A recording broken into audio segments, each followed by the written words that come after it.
Bonjour, je m'appelle Rika Komurata. Merci d'avoir visité l'atelier musical du village, volume 50. Aujourd'hui, j'aimerais vous parler de ce qui concerne le doigté. Quand on joue du piano, deux choses sont souvent négligées, la pédale et le doigté. À mon avis, le doigté est très lié avec l'interprétation et pour cette raison très important. Pourquoi lié avec l'interprétation? Parce que c'est un moyen de contrôler notre jeu. Si on pense au peintre, le choix du pinceau est déjà dans la démarche de l'art. Quand je pose la question aux élèves, que mets-tu comme doigté ici? Globalement, j'obtiens deux sortes de réponses. Ah, mais bien sûr, je joue le doigté qui est marqué sur la partition. Cela pense que ce qui est marqué est la réponse. Dans l'autre cas, le pianiste se met à jouer à nouveau et en fait, il ou elle ne sait pas quel doigté il ou elle utilise. C'est très vague dans sa tête. Dans le pire des cas, le doigté est un peu différent à chaque fois. J'aimerais donc aujourd'hui regarder comment considérer le doigté qui est encore une fois très important pour le contrôle. En ce qui concerne les doigtés qui sont marqués sur la partition, on peut considérer qu'ils sont de deux ordres. Le premier est le doigté que propose le compositeur lui-même. Le deuxième provient soit de l'éditeur, soit de quelqu'un qui est concerné par cette édition. Deux possibilités donc. De temps en temps, on trouve à la première page de la partition le nom de l'auteur des doigtés. Maintenant, pourquoi écrit-on des doigtés sur la partition? Je pense qu'il y a deux raisons. La première, c'est pour aider, pour conseiller. La deuxième peut être pour des raisons musicales. Si on pense comme cela, on comprend tout de suite qu'il faut réfléchir sur le doigté que nous allons employer avant de l'utiliser. Il faut donc analyser chaque cas. Un compositeur comme Debussy n'a jamais écrit de doigté sur sa partition. De même, il n'écrivait pas de pédale. Il nous laisse choisir, ce qui, bien évidemment, nous oblige à réfléchir pour faire des choix et en prendre la responsabilité. Pour choisir le doigté à utiliser, il faut être bien clair. Le doigté qui est marqué sur la partition, qu'il soit marqué par le compositeur ou par un pianiste très connu, ce doigté ne conviendra pas forcément avec votre main. Il y a différentes choses à prendre en considération pour le choix d'un doigté. Même si c'est le doigté du compositeur, il faut aussi penser que son instrument était peut-être très différent et que ce doigté ne soit plus utilisable sur nos instruments modernes. Par exemple, la touche pouvait être moins large, plus légère à mouvoir ou l'enfoncement moins profond. Et si le doigté est écrit par quelqu'un de très connu, cette personne n'a pas forcément la même main que vous. Bien entendu, vous pouvez essayer ces doigtés qui sont écrits sur la partition. Mais je voudrais que vous compreniez la nécessité de réfléchir attentivement avant de choisir. Il peut arriver aussi que le doigté écrit sur la partition paraisse être très bizarre. Et pourtant, il peut se révéler intéressant pour des raisons musicales. Donc, il ne faut pas négliger de regarder et d'imaginer pourquoi quelqu'un a pu le proposer. À travers quelques exemples, je voudrais vous faire ressentir que le choix du doigté, c'est aussi amusant qu'important. Donc, il faut bien réfléchir le doigté, d'autant plus si ce doigté ne vient du compositeur. Car dans ce cas, il y a souvent une raison musicale qui est cachée derrière. On trouve un exemple dans la première ballade de Chopin. 8e mesure, Chopin écrit le doigté 5-5. Chopin utilisait souvent un doigté glissé. Il adorait ce genre de doigté. Personnellement, je pense qu'il faut utiliser ce doigté pour mieux ressentir cette impression de caresse. Sur les pianos modernes, il faut faire très attention car la touche du piano moderne est différente de celle du piano de cette époque. Sur nos pianos, la touche est plus lourde, donc il y a le risque que la deuxième note ne sonne pas.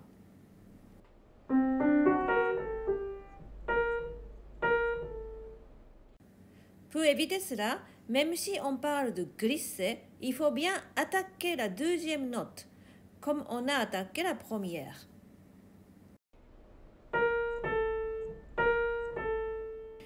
Mais la première, le doigt est un peu tendu, il se replie pour la deuxième attaque. Il y a donc deux attaques différentes. Si on glisse seulement, ça ne prononce pas suffisamment. Je viens de dire que Chopin adorait les doigtés glissés. Pour prouver cela, regardez cette pièce du Carnaval de Schumann dont le titre est Chopin. Dans cette pièce, Schumann imite beaucoup de manières d'écrire de Chopin. Les grands arpégios de la main gauche, la manière d'écrire la pédale, le phrasé. Cet hommage de Schumann reprend ce qui est typique de l'écriture de Chopin. À la 10e mesure, les petites notes, là encore bien dans la manière de Chopin, sont écrites avec le doigté 4-5-5-4-5, un doigté vraiment caressant si l'on est. Si on caresse vraiment, c'est très dangereux. Vous avez des trous partout. Comme tout à l'heure, on joue en tirant, mais en utilisant chaque doigt avec précision.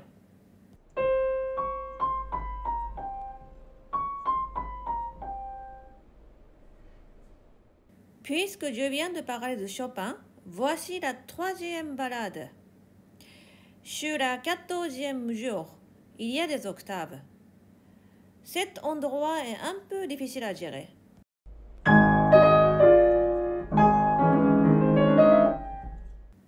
Pour cette raison, beaucoup de gens jouent avec les deux mains. Cela devient bien entendu plus facile, mais il y a le risque de jouer comme ceci. Mais avec une seule main, il est impossible de jouer si vite. Avant de jouer à deux mains, essayez d'abord avec une seule en vous posant la question de savoir ce que recherchait Chopin, puis seulement jouer avec deux mains.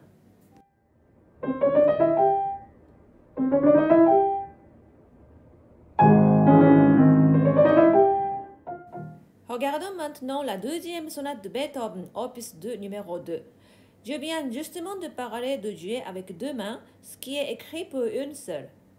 À cet endroit, c'est la même chose. Presque tout le monde va jouer à deux mains, mais regardons les doigtés proposés par Beethoven lui-même. C'est vraiment spécial, non?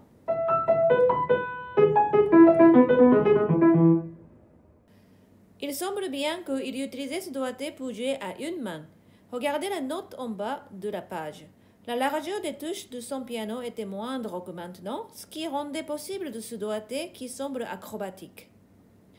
Donc, avec notre instrument, on va jouer à deux mains, mais il faut quand même là aussi faire attention. On entend souvent cela. La main qui joue une seule note pique les notes comme cela, plutôt brutalement. Du coup, les deux mains n'ont pas la même attaque et on ne peut pas donner l'impression qu'on joue avec une main. Il faut travailler soigneusement pour que les deux attaques soient semblables et faites de la touche.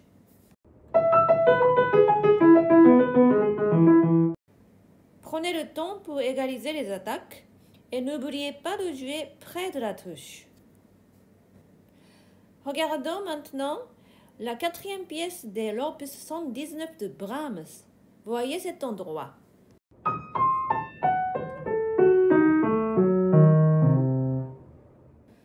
On sent que Brahms cherche un legato presque rompant. Mais ce doigté oblige à beaucoup ouvrir la main.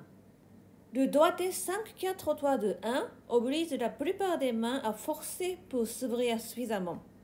En tout cas, dans mon cas, malgré qu'il s'agisse du doigté de Brahms, ma main m'oblige à en choisir un autre malheureusement. Voici maintenant des cas où le doigté paraît étrange au premier abord, mais finalement, pas si mal que cela. Liszt écrit souvent ce genre de doigté quand il veut exécuter quelque chose très vite. Regardons cet exemple. On le trouve dans la Rhapsodie espagnole de Franz Liszt. Si on utilise le doigté normal, j'allais dire ordinaire, on obtient ceci.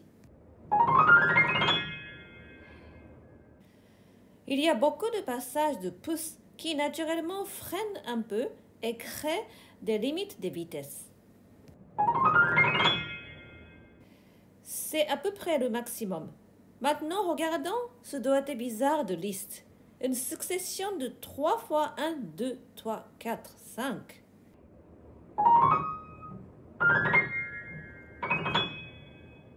Nous avons 3 groupes de 5 notes. Et on peut presque rouler chaque groupe, ce qui permet d'aller assez vite. Je vous conseille fortement le travail de ce doigté. Nous avons donc 3 groupes de 5 notes. On va considérer chaque groupe avec pouce seul, 2, 3, 4 d'un coup et 5e seul. On va essayer de travailler pour gagner de la vitesse d'attaque.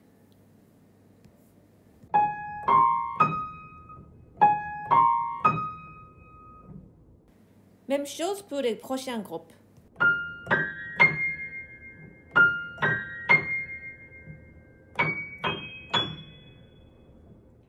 Puis, il y a bien entendu le changement de position entre les groupes de 5 notes. On travaille d'abord le déplacement. Pour déplacer du 5e au pouce, si on passe le pouce sous la main, il y a une grande distance, donc on perd du temps. On va chercher à approcher du 5e comme si le pouce passait au-dessus du 5e. N'oubliez pas, en jouant le pouce, que les 3 notes suivantes doivent être immédiatement préparées.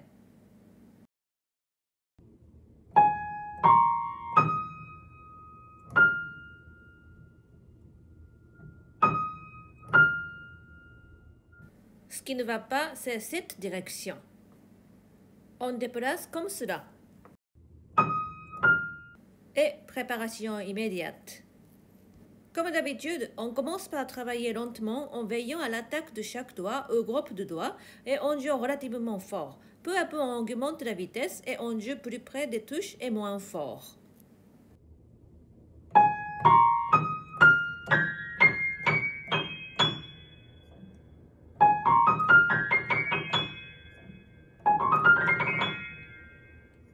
Et finalement, on joue comme si on roulait.